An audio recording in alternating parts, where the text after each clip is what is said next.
Nabi itu tahu bahwa akhirat itu tidak bisa batasi Allah. Kamu tidak bisa nyemprit Allah. Allah, ini akhirat loh. Amal sudah ada manfaat. Ingat itu. Tidak bisa seperti itu.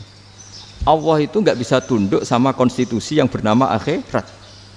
Artinya Allah meskipun di akhirat tetap duwe hak yaf'alu ma yasa atau yaf'alu ma yurid. Nggak bisa kamu terus wah ini akhirat amal ra iso dikirim wong mati, amal ra iso dikirim. Yo pangeran kok mbok atur. Makanya ada kiai mengatakan kodok qadar ora iso dirubah, itu kamu. Makanya ada seorang kiai ditanya, kodok qadar ora iso dirubah sekali dicatat selesai. Jari kiai tadi, tapi nak Allah iso. Dalile apa ya yamhu ma yasa wa yusbit. Nak Allah ya iso, sing ra iso kan kita.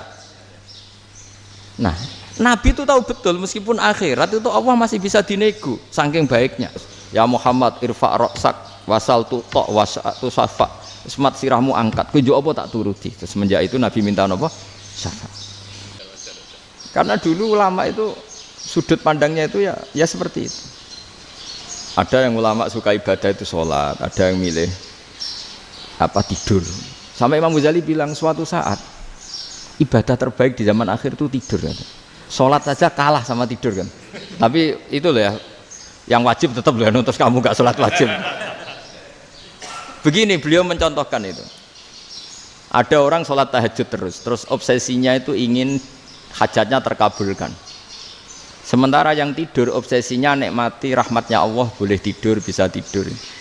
Kata Imam Ghazali, timbang kita tahajud terus nuntut pangeran aduk turu katanya. Mergo engko dia akibat terus setan memberi bisikan, lho nyatanya kamu tahajud ya gak terkabul. Berarti cerita bahwa Nabi ngendikan kalau doa tahajud mustajab enggak. Daripada ngono ki aduk turu ora tau donga. Timbang abri-abri Islam ya, timbang elek-elekin apa? Islam. Jadi ulama itu mulai dulu itu sudah berpikir. Banyak orang menjadikan tahajud salat malam itu media untuk hajatnya. Dan kalau enggak kesampaian ini mutung. Nyalahkan kiainya ijazah ramandi macam daripada ngono ora usah apa tahajud turu. Dan jenis kayak ini tuh banyak. Makanya ulama kayak saya itu saenake dhewe itu ya jarak.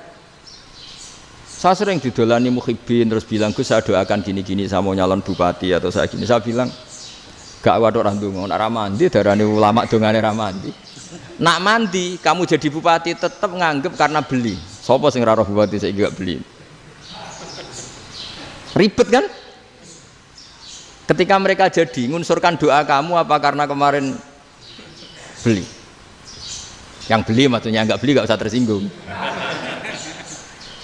Jadi ribet ngadepin. Ndak artinya gini loh, mbok doa itu jangan dipakai begitu loh. Kalau minta nasihat, tak nasihati jadi bupati yang baik, gubernur yang. Kalau minta doa itu resikonya. Akhirnya kiai kalau diminta doa ya doa, sebenarnya diisinya itu gak doa kemenangan. Selamat. Itu nggak selamat gitu. Karena ribet. Makanya Islam itu doa itu setelah iman. Aturan iman benar baru doa.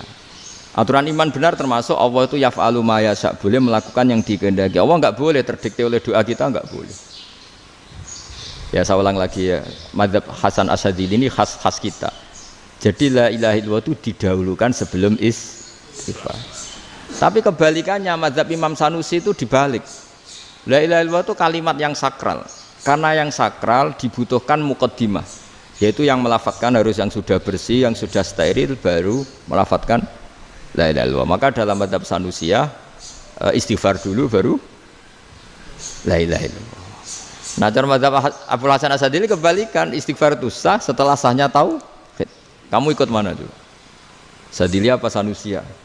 Alhamdulillah sama-sama tidak paham ya sudah. Akhirnya sudah. Ya saya nggak kemana-mana kan gitu. Jadi apa ya? Terus ini saya teruskan ini biar khas pesantren atau khas NU lah, kalau bahasa Pak Rektor khas NU. Ini Ben sampean tahu beberapa perbedaan itu lazim halaman 24. Ya halaman 24 sama 25 tak baca ya, ini masih orisinil. An Sufyan bin Uyainah, ini juga gurunya Imam Syafi'i. Kata Sufyan bin Uyainah, beliau cerita kana Isa wa Yahya alaihi masalam ya'tiyanil qaryah fayas'alu Isa an syirari ahliha wa yas'alu Yahya an khiyari ahliha. Jadi Nabi Isa dan Nabi Yahya itu satu generasi, sama-sama masih muda. Kalau di satu kampung yang Nabi Yahya tanya, ini keluarga terbaik siapa? Saya mau nginap di situ karena kumpul orang baik itu nyaman. Kalau Nabi Isa kebalikan, keluarga terburuk mana ya? Saya tak di situ. Nah terus akhirnya faqala lahu Yahya, lima tanzilu ala syirarin nas. Kenapa kalau kamu bermalam kok malah kumpul orang-orang yang nakal? Innama ana tabibun udawil mardo. Saya ini nabi barat dokter. Di mana-mana dokter yang ngumpuli yang sakit, ngobati yang sakit. Makanya di NU itu ya banyak Kiai Jazab mengumpuli yang nakal-nakal. Nak tepak yang ngentas yang nakal, nak ora tepak ya katut. Ini adu nyali lah sudah gitu. Tapi itu ada ilmunya, yaitu niru Nabi siapa? Isa. Kalau kamu dokter penelitian tuh cari daerah yang banyak pandemi apa yang bersih? Yang banyak pandemi, karena yang namanya penelitian ya di situ kan. Kalau kamu dakwah ngentas kemiskinan, ke daerah miskin apa daerah kaya? Nah sama, kalau ngentas kefasikan ke daerah fasik apa daerah orang soleh? Fasik. Ya, tapi itu Nabi Isa. Nah kalau kamu tidak Nabi kan potensinya kan itu. Tapi setidaknya bahwa kita sering disalahkan karena punya beberapa tokoh yang ngancani fasik-fasik, itu sebenarnya ada dalilnya, yaitu Nabi siapa? Isa. Nah terus masalah tegas dan lunak. Ketika ada mahasiswa misalnya pacaran, boncengan lanang dan perempuan, itu pilihan kita apa? Kalau tegas, terus gak mau mendengar kita. Misalnya gini contoh gampang, tak beri contoh Pak D. Jangan orang tua, nanti secara fikih itu beda. Nah ini kan kita orang pesantren, nah, biasa ngaji fikih detail. Kamu Pak D seorang perempuan, mahasiswi misalnya, sering pacaran. Setiap ke situ sama pacarnya kamu diam saja. Padahal kamu dosen keislaman. Mesti pawanaan kamu nyimpulkan, ternyata pacaran itu tidak apa-apa. Buktinya Pak D itu tidak negur, menengahi. Ini berarti as-sukut alal mungkar. Tapi kebalikannya, Pak D ini terkenal keras. Nak rono mesti radaku ponaan. Akhirnya yura rono. Mesti ngerti nak mesti diamuk. Nah, dua orang ini sama-sama gagal kan? Yang lunak menjadikan ponaannya pacaran terus karena enggak negur sehingga dikira membolehkan. Sing keras juga gak sempat bina wong rono era wani. Akhirnya dua orang ini sama-sama enggak ketemu, sama-sama enggak berkesempatan membina kan? Gagal membina kan? Karena yang keras ponaannya enggak pernah situ, berarti enggak bisa bina kan? Yang lunak membiarkan berarti juga ada bina. Nah, Islam itu antara dua itu. Ya agak terlalu lunak, enggak terlalu keras. Karena kalau terlalu keras, misalnya ada kiai terlalu keras, lu masyarakat mau tanya itu gimana? Lari kan? Lu saya ini punya pengalaman pribadi. Saya ini kan kecelok orang alim. Itu kalau pernah ya saya itu berusaha ya pokoknya ya umumnya orang alim lah. Tenang, terus anteng, enggak gejlok-gejlokan. Itu enggak ada yang tanya. Saya mimpi ketemu beberapa ulama itu disalahkan. Terus umat saya kalau mau tanya itu ke siapa? Wong alim wis wibawa, meneng tambah banget wibawane. Bala Quran sering gojlok rektor macam-macam. Terus wong wanita kok, saya biasa ke pasar pandangan dicegot orang. Gus, putri saya itu sering keluar darah tapi melebihi batas haid gini-gini. Kalau badhe sowan jenengan, gak usah sowan ning kene mbek ngadeg-ngadegan. Terus tanya, yang haid berapa hari, Gus? Ya supaya rudat ilal adat sebelum dia punya penyakit istihadah itu berapa? 6 hari ya sudah, kembali 6 hari lainnya mustahadah, tetap sholat, tetap normal. Tapi kalau saya wibawa, mau pasar gue tasbih seduwilu. Iku mesti wong salaman njaluk donga yakin.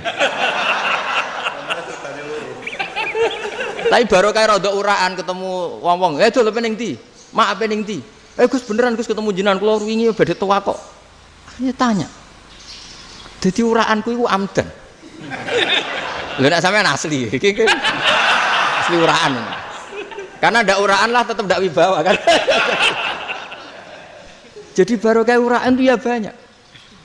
Saya itu kalau ngantor di Jogja itu banyak orang yang tanya. Ya biasa tuh tanya macam-macam. Karena saya uraan. Ke pasar ya orang, bahkan di bis sering ketemu orang. Wah beneran Gus kalau badhe sowan jenengan badhe tanya ini. Ya sudah di sini aja. Jadi semua itu diilmoni.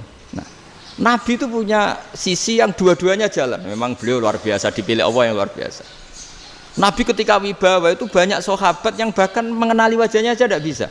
Ka'anna ala ru'usihim at-thair. Bayangannya seakan-akan di kepalanya itu ada burung yang takut terbang, saking antengnya. Tapi Nabi sekali mengeluarkan job, sekali santai, itu sahabat tanya itu sampai yang nggak pantas ditanyakan. Nabi saya tadi kumpul istri saya, tapi tidak inzal, itu wajib mandi ndak? Aro'aita law anna ahadana ya'ti imro'atahu walam yunzil. Itu ya ditanyakan. Nabi mun kumpul itu betul saged inzal sepundi. Guys, betul lagi. Terus ya ada yang tanya macam-macam. Ya saking ada sahabat dipanggil Nabi tambah lari, dipanggil lagi tambah lari. Panjenengan nyeluk, oh pas kula kumpul bojo kula. Lah kula kuwatir jenengan orang suci, saya belum mandi, makanya saya lari. Nabi ngendikan innamal mukmin thahir, ya nak masalah ketemu kiai ra apa-apa ijek junub. Sementing kok nak salat ya adus sik. Tapi Nabi sekali pakai madzahirul jalal, tapi pakai wibawanya, itu orang enggak berani ngomong. Tapi sekali Nabi rileks, itu orang bisa tanya apa saja, termasuk halal yang enggak pantas. Lalu ada sahabat itu tanya lucu, tanya Maimunah. Maimunah itu ya cantik tapi sudah agak tua lah.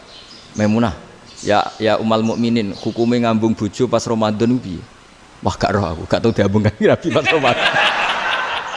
Tanya Saudah, wah malah ngarah diambung. Kalau Saudah itu kan wis tuwa itu. Lucunya istrinya jawab, tanya Aisyah yang mungkin Nabi. Iya, yang mungkin tanya Aisyah. Itu yang usul ya istrinya Nabi Maimunah. Selalu Aisyah. Tanya Mbak Aisyah. Ya Amirul ya umal mukminin gini-gini. Wah, Aisyah yang cantik masih perawan kan. Qabbalani Rasulullah bahwa oh Nabi biasa ngambung-ngambung pas Ramadan dan beliau tetap puasa. Akhirnya fakih ngarang kan wa takbil fi Ramadan wa tublah la tubtilu shauma ngambung ora. Iku ya udah biasa di sini. Ya nasi bojone ayu. Ndak ini artinya seasik itu. Jadi garwane Nabi sing ngrasa rodok tuwa. Wah, aku ora tahu. Kok Aisyah. Serilek itu dulu itu. Maksudnya orang Islam pertentangan itu. Maksudnya ini ya balik semua ini bedanya orang pesantren sama orang kampus. Kalau orang kampus mau cerita agama itu rahmatan lil alamin, tapi nyontokno rileke ora iso. Agama itu rilek, tapi nyontokno rileke ora iso. Mergo ora pati ngaji. Contohnya ora iso, dadi mau gawe kaidah kok Islam itu rahmatan. Jadi Nabi itu lah, Allah juga gitu. Allah itu kalau sudah memperlihatkan madzahirul jalal, itu mbok malaikat Jibril rawani. Ketika Allah dengan madzahirul jalal. Tapi kalau Allah dengan madzahirul jamal, madzahirul apa? Jamal. Iku yo gojok-gojokan ambek makhluke gojok. Yo buli-bulian cara sakniki. Ya sampean delok ning hadis syafaat itu, akhiru man dakhalal jannah atau akhiru man kharaja minan nar, itu di beberapa judul. Ada seorang rojul yang ahli neraka ya, dintas mbek pangeran terus didudono swarga. Gusti, swarga sengiler tok ora wong wayu roh wis ngiler tok ngerjaluk Gusti mosok roh tok ora oleh mlebu jarimu asal mlebu metu kon neraka ora jaluk-jaluk meneh sumpah lho ya gak jaluk apa-apa meneh mboten Gusti sekali saya keluar dari neraka ndak akan minta apa-apa lagi wis wallahi la as'alu ghairaha mesti ghaira khuslah ghaira tilkal khuslah ya niku pokoke selain keluar dari neraka saya ndak akan minta lagi didono swarga wong do kelon seruwibet kan sing bojone elek kan dendam dadi ning swarga iku. Swarga iku wis macam-macam. Gusti mosok roh tok ora oleh mlebu. Jarine janji ra njaluk meneh. Akhire ya wis didelokno neraka. Jadi pangeran jawabe gampang didelokno neraka. Roh neraka begitu menyakitkan, begitu ngeri. Sudah Gusti saya ndak minta surga, sementing enggak masuk neraka. Rabbana srif anna adzab jahannam. Setelah lama itu diadepno swarga njuk mlebu swarga, terus diadepno neraka. Akhirnya ya sudah saiki mlebu swarga gak apa-apa. Iku jawabe lucu. Atas tazyub jenengan ngenyek kula. Wong karwan ra ahli swarga kok mlebu swarga.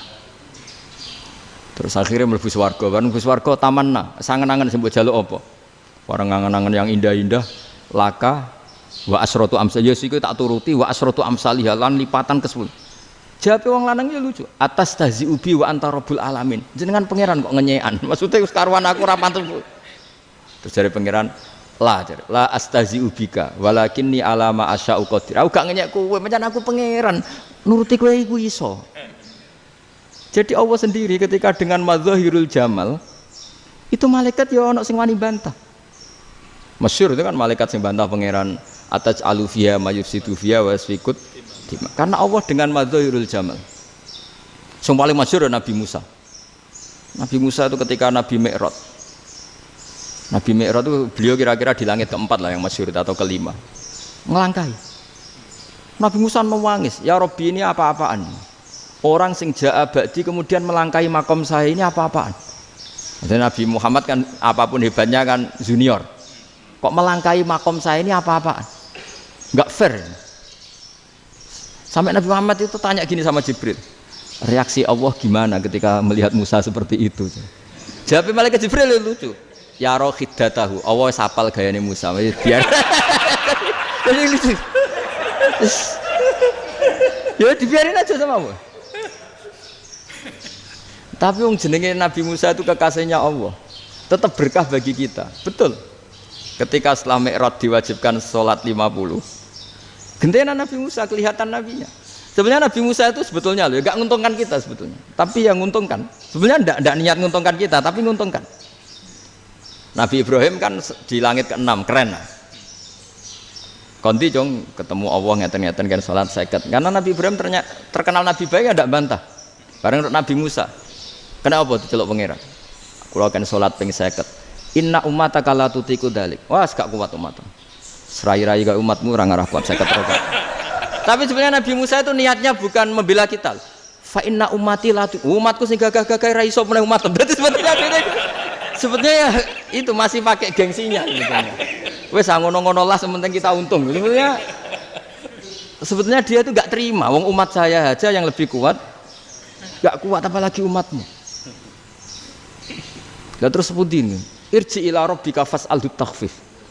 Itu berarti Allah dengan madzahirul jamal. Sudahlah, datang ke Allah minta keringanan. Allah itu baik. Minta, ambek Allah diringanan mau 5 tok, jadi cek 45. Balik ke Nabi Musa, piro 45, cek ra kuat umat. Wong umatku ra kuat, jadi sebenarnya dia bilang umatku ra kuat. Lho cara Nabi Muhammad model wong Malang, yo beda umatku mbek umatmu. Ribet kan? Beda. Lho Nabi Muhammad kan enggak seperti itu kan? Enggak punya akhlak Malang kan? Akhlak. Maksudnya akhlaknya mujur itu loh, akhlak yang baik gitu. Ya, akhlak yang mujur bukan yang Malang gitu. Jadi Nabi ya manut. Tinggal 40 kan, dikurangi lagi 35 sampai 9 kali kan, masyhur itu. Ya kan kalau dikurangi 55 kan berarti turun naik kan 9 kali.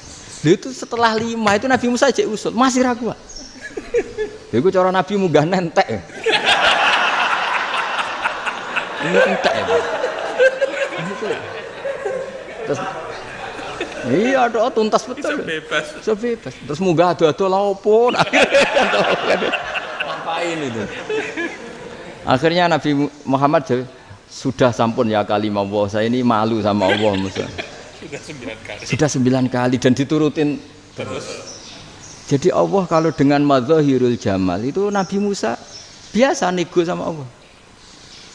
Tapi ketika Allah dengan madzahirul jalal itu Nabi Musa enggak berani. Yaitu di hadisus syafa'ah. Hadisus syafa'ah ketika manusia datang ke Nabi Adam, ya'tuna Adam. Ya Adam anta abul basar ngene isfa'li ana inda rabbik. Kamu saya minta mensafaati kita. Nabi Musa, Nabi Adam inna rabbi qad ghadibal yawma ghadaban lam yaghdab qablahu mislah wa la yaghdab ba'dahu mislah. Ini Allah sedang murka besar dan tidak akan murka seperti ini lagi. Sudah saya tidak berani, nafsi. Nabi Ibrahim enggak, termasuk Nabi Musa ketika itu ya enggak berani. Karena Allah dengan madzahirul jalal. Itu Nabi Musa enggak berani. Sudah saya sendiri itu pernah salah. Yaitu saya membunuh seseorang yang enggak disuruh oleh Allah membunuh itu. Yang pas jotosi orang Kipti.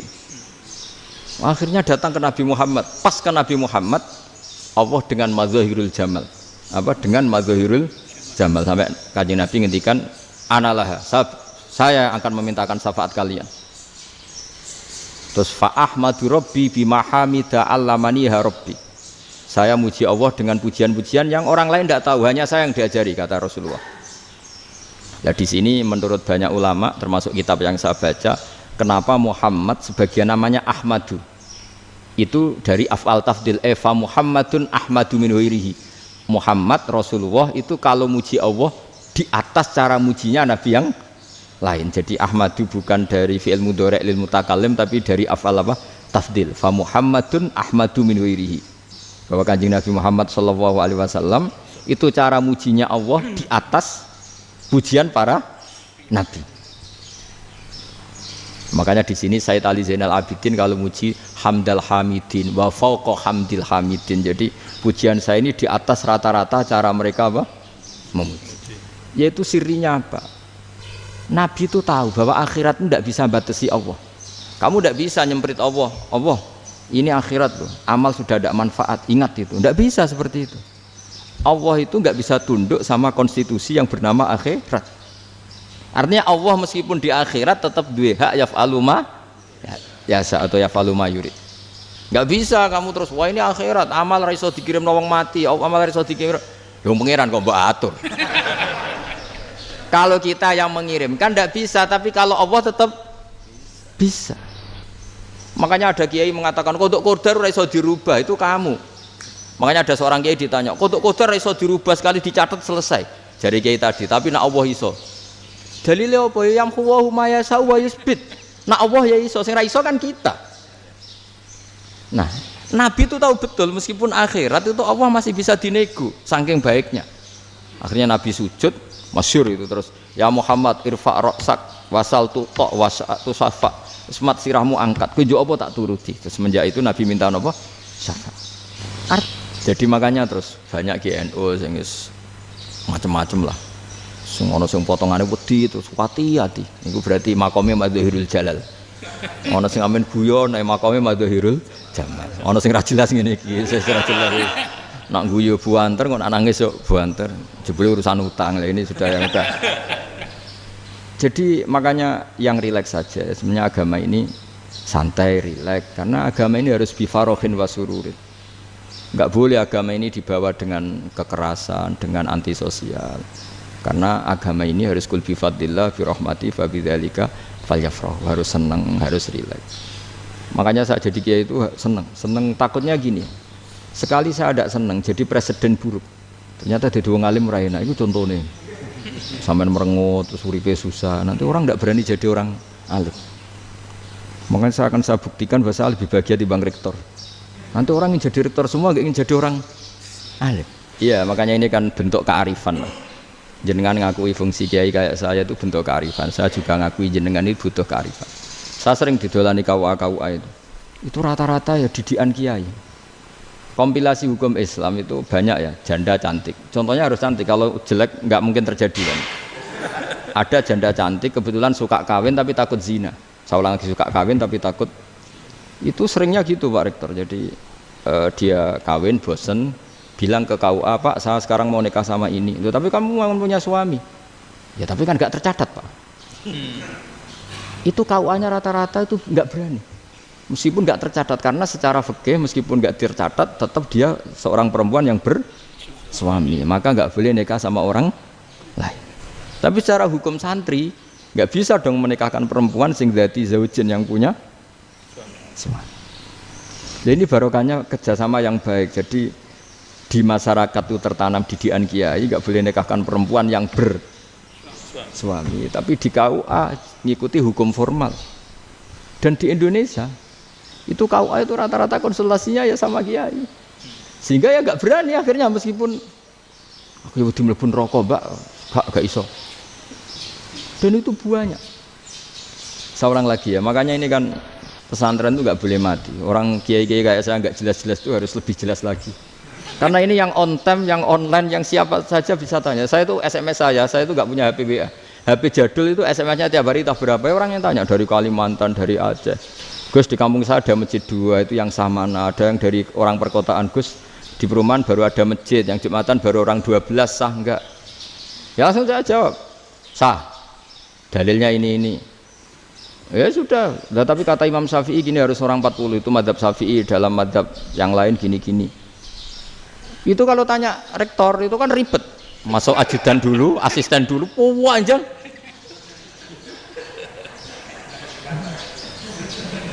Wah itu kan ribet kan? Manggil dosen dekan VAI dipanggil, dekan VAI nggak mau langsung jawab, cari dosen yang nekuni itu. Usul fikih saya nekuni itu baru seminar, nunggu dulu mbak ini orangnya baru. Panjang kan? Bisa tutup Islam kalau kesuwen. Coba kalau tanya kiai kan enggak ketemu di jalan. Dulu Mbah Zubair kata Mbah Mun, saya termasuk santri yang diapresiasi Mbah Mun. Dhisik Mbah Zubair ya ngono, anak nong takok wis sowan gak oleh. Gak takok ning kene. Jangan biasa ditanya orang ngadeg-adegan. Ya alhamdulillah ilmunya cukup, kalau gak cukup ya kok sik. Jadi sebetulnya orang sopan itu ya agak-agak ada yang ditutupi sebetulnya. Mboten prayogi teng dalan nginjang mawon matur. Ya sebetulnya sebenarnya memang ilmunya agak cukup gitu. Tapi itu sebenarnya secara fikih itu haram, menunda itu haram. Yo haram tuh, coba bayangkan ya, kalau tanyanya sekarang, Gus saya ini sudah keluar darah 1 bulan penuh, padahal normalnya hanya 6 hari. Saya nanti sholat enggak? Kalau nginjang mawon dugi kula, berarti kan hari ini belum ada keputusan. Sholat apa enggak kan? Tapi karena modus tadi, boten prayogi nggih ngendikan ngoten teng dalan nginjang tengen kula. Itu kemungkinannya 2, sopan atau goblok itu saja. Kayaknya kalau sopan enggak lah. Kayaknya enggak lah kata. Karena secara fikih itu jelas haram. Bagaimana mungkin sesuatu yang harus dipraktekkan nanti duhur dijawab besok, berarti duhur, asar sampai subuh belum ada jawaban, berarti nggak ada sholat kan? Makanya dibutuhkan orang-orang alim yang kultural seperti ini, dan NU menghormati kultural. Tapi Mbah Mun juga sangat menghormati Islam formal, karena tadi produk-produk formal itu bisa dilembagakan oleh negara, dan itu kita ikut untung. Makanya Mbah Mun itu kalau punya tamu KUA, punya tamu polisi sampai pejabat itu. Kenapa saya contohkan KUA? Supaya jangan kira seperti pendapat orang-orang hasud, wah mesti aja disolani presiden seneng, menteri seneng. Enggak juga, sebenarnya semua kiai itu mulai KUA sampai polisi, polsek, polres itu seneng semua, karena sama-sama diajak mengawal bangsa ini, diajak mengayomi semua masyarakat. Tapi kadang-kadang masyarakat ngeritiknya, jenenge kiai disolani menteri ya seneng, presiden, padahal yang sowan kiai itu ya mulai KUA, kapolsek, kepala desa, RT, mudin. Itu mudin kalau tanya ya lucu-lucu. Gus kalau nate nyembelih pitik kemanian, pitike gede man. Akhirnya wis ngerti nak kemanian langsung tak sebelah meneh. Terusane ku sah ta ora. Ribet. Ya tak jawab, lah pitike pas iku jek urip ta ora? Terus urip Gus. Wis sah cara madzhab Malik kerja urip. Karena itu ada perdebatan antara madzhab Malik dan madzhab Syafi'i. Nah cara Imam Syafi'i itu agak ketat. Hewan yang punya kehidupan sudah mutharibah, misalnya ayam jago, contohnya harus jago, karena kalau ayam kecil diikhlaskan haram. Jadi yang cilik wae kan gitu. Fikih itu ya, fikihnya orang Indonesia itu pecundang. Kalau ayam kecil nggak ditanyakan, matek ra wis. Kalau jago ditabrak truk kejet. Andai kan nggak disembelih pun mesti mati. Itu cara madzhab Syafi'i itu haram. Karena penyembelihan ini tidak menjadi penyebab kematian, tapi memang karena kecelakaan tadi. Tapi cara madzhab Imam Malik enggak. Andai kan enggak disembelih, matinya kan 2 menit lagi atau 1 menit lagi. Andai kan enggak disembelih, berarti mati sekarang itu bawaan pisau apa bawaan kecelakaan? Ya sudah halal gitu caranya. Nah akhirnya ya saya bilang ya sudahlah, kita semuanya mati. Jadi cara debat, cara Imam Syafi'i enggak, cara berpikir itu sudah tidak kehidupan yang normal, yang dimana-mana penyembelihan itu mematikan yang hidup normal. Jadi agak ketat. Sehingga dalam contoh kemanian, kalau dalam bahasa Jawa nyembelih agak sempurna terus pesonya jatuh atau apa itu, kalau pakai madzhab Syafi'i agak kesulitan. Jadi kalau madzhab Malik asal diselesaikan secara fauron, dan juga sebagian madzhab Syafi'i itu halal. Nah orang mesti tanya gitu, Gus, wedhusku tabrak truk, man Gus kejet-kejet. Tapi nak pitik cilik ra ditakokno. Makanya termasuk kritiknya Mbah Mun, tapi ini madzhabnya Mbah Mun ya, kamu boleh ikut boleh ndak, karena ini urusan ndak penting. Dewe wong-wong lucu, nak ditakoki yuyu muni haram mergo amfibi. Yuyu ngerti sampean? Yuyu nggih. Tapi nak ditakoki kepiting muni halal. Mergo nak yuyu haram gak eman, nak kepiting eman. Padahal alasannya coba, kenapa yuyu haram? Karena amfibi kan, bisa di air. Pertanyaannya, kepiting seperti itu ndak? Nah, tapi kepiting kalau haram kan eman. Karena besar kan. Kalau yuyu silahkan haram kan gitu. Artinya apa? Fikih kita ini agak-agak pecundang gitu, agak-agak pertimbangan. Iya, ini lucu kan? Kualitatif. Coba alasannya yuyu haram karena apa? Amfibi kan? Hidup dua alam. Pertanyaannya kepiting seperti itu enggak? Iya. Iya, kenapa kalau orang tanya, yuyu haram apa halal? Rata-rata jawab haram. Tapi kalau kepiting mulai khilaf. Loh mestinya kan sama kan? Nah itu Karena unsur imannya. iya tadi. Saya juga sering melihat tonggo-tonggo itu. Ayam cuwilik sakmene ketabrak truk, enggak ada yang tanya. Tapi saya pernah jalan-jalan di Narukan sini. Ono jago ketabrak, sing duwe langsung marani kula pas saya naik motor. Gus ini halal apa haram? Nak langsung kula sebelah halal apa haram? Wis kanggo kowe halal ya halal. Karena saya tahu tak jawab haram mesti kecewa itu. Aduh. Akhirnya kiai ini beratnya kan.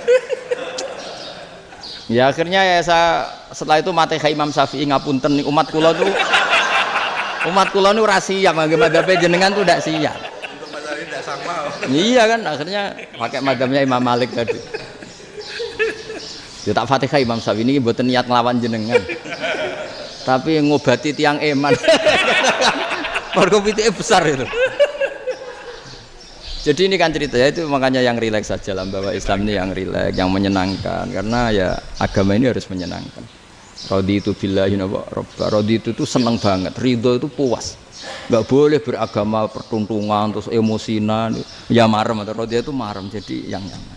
Ya saya kira demikian. Assalamualaikum warahmatullahi wabarakatuh.